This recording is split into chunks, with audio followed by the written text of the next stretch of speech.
দুর্নীতি মামলায় অভিযুক্ত বেনজির আহমেদকে সংযুক্ত আরব আমিরাত পুলিশ কর্তৃক গ্রেফতার করা হয়েছে।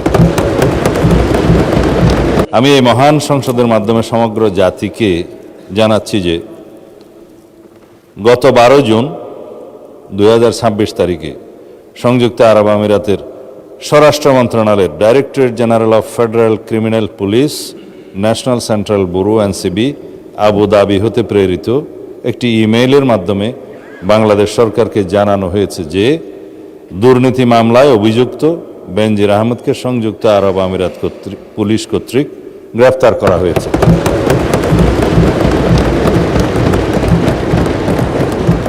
এবং তিনি বর্তমানে সেখানে আটক আছেন। মাননীয় স্পিকার, আমি এই মহান সংসদকে আরও অবহিত করছি যে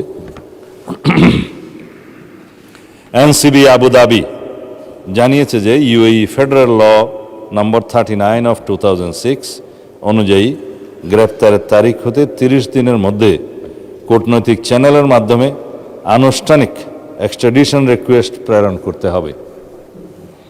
উল্লেখ্য, বেনজির আহমেদের বিরুদ্ধে দণ্ডবিধির 420, 467, 468, 471 and 109 সেকশন এবং 1947-এর দুর্নীতি প্রতিরোধ আইনের সেকশন 5/2, 26(2) এবং 27(1) এবং বাংলাদেশ পাসপোর্ট অর্ডার 1973-এর 11 ধারার মানে সেকশন 11-এর মামলা বিচারাধীন রয়েছে।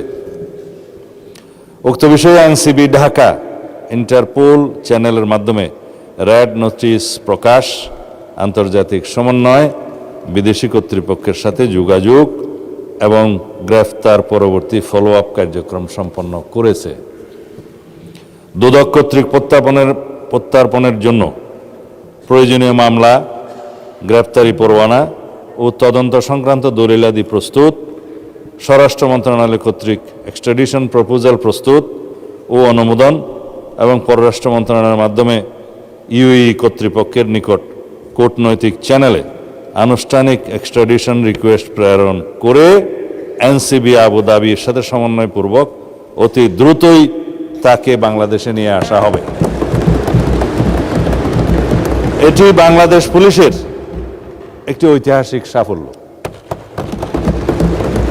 এর মাধ্যমে আমরা বিচারহীনতার সংস্কৃতি থেকে বের হয়ে আসতে সক্ষম হব ইনশাআল্লাহ। পাশাপাশি এর মাধ্যমে আমরা জাতিকে আশ্বস্ত করতে চাই যে অপরাধী যত শক্তিশালীই হোক না কেন, আইনের ঊর্ধ্বে কেউ নয়।